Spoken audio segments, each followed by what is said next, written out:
O Livro dos Espíritos, Introdução ao Estudo da Doutrina Espírita. Título 16, a Teoria Magnética e a do Meio Ambiente. Resta-nos examinar duas objeções, as únicas que realmente merecem esse nome, porque se apoiam em teorias racionais. Uma e outra admitem a realidade de todos os fenômenos materiais e morais, mas excluem a intervenção dos espíritos. Para a primeira dessas teorias, todas as manifestações atribuídas aos espíritos seriam apenas efeitos magnéticos. Os médiuns ficariam num estado que se poderia chamar de sonambulismo acordado, fenômeno conhecido de todos os que estudaram o magnetismo. Nesse estado, as faculdades intelectuais adquirem um desenvolvimento anormal. Os círculos da percepção intuitiva se ampliam além dos limites de nossa percepção ordinária. Dessa maneira, o médium tiraria de si mesmo e, por efeito de sua lucidez, tudo quanto diz e todas as noções que transmite, mesmo sobre as coisas que lhe sejam mais estranhas no estado normal. Não seremos nós quem contestaremos o poder do sonambulismo, cujos prodígios presenciamos, estudando-lhe todas as facetas durante mais de 35 anos. Concordamos que, de fato, muitas manifestações espíritas podem ser explicadas por esse meio. Mas uma observação prolongada e atenta mostra uma multidão de fatos em que a participação do médium, a não ser como um instrumento passivo, é materialmente possível. Aos que participam desta opinião, diremos, como já dissemos aos outros: vede e observai, porque seguramente ainda não vistes tudo. E a seguir lhe apresentaremos duas considerações tiradas de sua própria doutrina. De onde veio a teoria espírita? É um sistema imaginado por alguns homens para explicar os fatos? De maneira alguma. Mas então, quem a revelou? Precisamente esses médiuns de que exaltais a lucidez. Se, portanto, essa lucidez é tal como a supondes, por que teriam eles atribuído aos espíritos aquilo que teriam tirado de si mesmos? Como teriam dado esses ensinamentos tão preciosos, tão lógicos, tão sublimes sobre a natureza das inteligências extra-humanas? De duas, uma. Ou eles são lúcidos ou não são. Se o são, e se podem confiar na sua veracidade, não se poderia admitir, sem contradição, que não estejam com a verdade. Em segundo lugar, se todos os fenômenos provêm do médium, deviam ser idênticos para um mesmo indivíduo, e não se veria a mesma pessoa falar linguagens diferentes, nem exprimir alternadamente as coisas mais contraditórias. Essa falta de unidade nas manifestações de um mesmo médium prova a diversidade das fontes. Se, pois, não podemos encontrá-las todas no médium, é necessário procurá-las fora dele.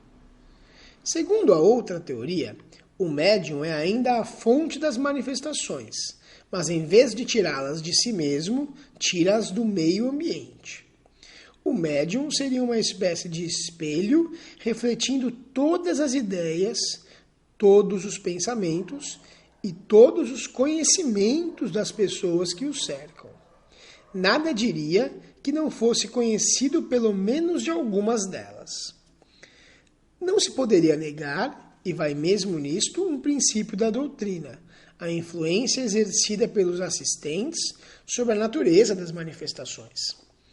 Mas essa influência é bem diversa do que se pretende, e entre ela e a que faria do médium um eco dos pensamentos alheios, há grande distância, pois milhares de fatos demonstram peremptoriamente o contrário. Há, portanto, um erro grave nessa teoria, que mais uma vez prova o perigo das conclusões prematuras. Essas pessoas, incapazes de negar a existência de um fenômeno que a ciência comum não consegue explicar e não querendo admitir a intervenção dos espíritos, explicam-na do seu modo. A teoria que sustentam seria sedutora se pudesse abarcar todos os fatos, mas assim não acontece. E quando se demonstra, até a evidência, que algumas comunicações do médium são completamente estranhas aos pensamentos, aos conhecimentos, às próprias opiniões de todos os presentes, e que essas comunicações são muitas vezes espontâneas e contradizem as ideias pré-concebidas, elas não se entregam por tão pouco. A irradiação, respondem, amplia-se muito além do círculo imediato que nos cerca. O médium é o reflexo de toda a humanidade e, dessa maneira, se não encontra as inspirações ao seu redor, vai procurá-las fora, na cidade, no país, no mundo inteiro e até mesmo em outras esferas. Não creio que essa teoria encerre uma explicação mais simples e mais provável que a do Espiritismo, pois supõe uma causa bem mais maravilhosa. A ideia de que seres do espaço, em contato permanente conosco, nos comuniquem os seus pensamentos, nada tem que choque mais a razão do que a suposição dessas irradiações universais, vindo de todos os pontos do universo para se concentrarem no cérebro de um indivíduo. Diremos ainda mais, diremos ainda uma vez. E este é o ponto capital sobre o qual nunca será demais insistir. Que a teoria sonambúlica e a que se poderia chamar relativa foram imaginadas por alguns homens. São opiniões individuais, formuladas para explicar um fato, enquanto a doutrina dos espíritos não é uma concepção humana, foi ditada pelas próprias inteligências que se manifestam, quando ninguém a imaginava e a opinião geral até mesmo a repelia. Ora, perguntamos onde os médiuns foram buscar uma doutrina que não existia no pensamento de ninguém sobre a Terra?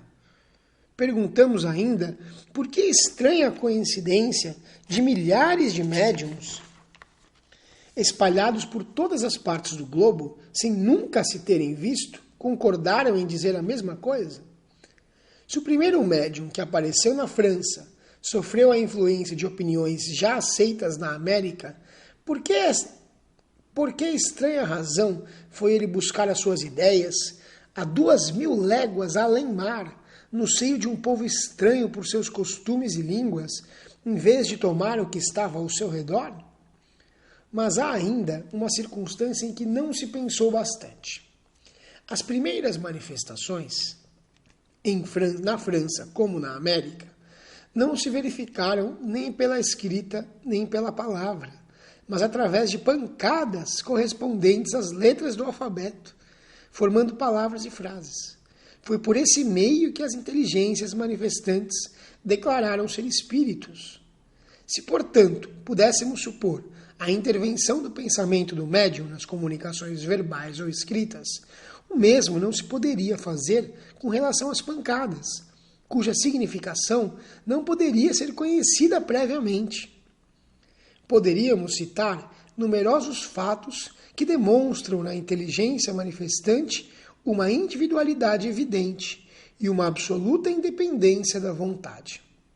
Enviaremos, portanto, os nossos contraditores a uma observação mais atenta. E se eles quiserem estudar bem, sem prevenções, nada concluindo antes de terem visto o necessário, reconhecerão a importância de suas teorias para explicar todos os fatos. Limitar-nos-emos a propor as seguintes questões. Por que a inteligência que se manifesta, qualquer que seja, recusa-se a responder a algumas perguntas sobre assuntos perfeitamente conhecidos, como, por exemplo, o nome e a idade do interrogante, o que ele traz na mão, o que fez na véspera, o que pretende fazer amanhã e assim por diante? Se o médium é o espelho dos pensamentos dos presentes, nada lhe seria mais fácil de responder. Os adversários respondem a esse argumento perguntando por sua vez: por que os espíritos, que tudo devem saber, não podem dizer coisas tão simples, segundo o axioma: quem pode o mais, pode o menos. E disso concluem que não se trata de espíritos. Se um ignorante ou um brincalhão, apresentando-se perante uma douta assembleia, perguntasse, por exemplo, que se faz dia pleno ao meio-dia, seria crível que ela se desse ao trabalho de responder seriamente e seria lógico concluir do seu silêncio ou das zombarias que dirigisse ao interpelante que seus membros eram tolos.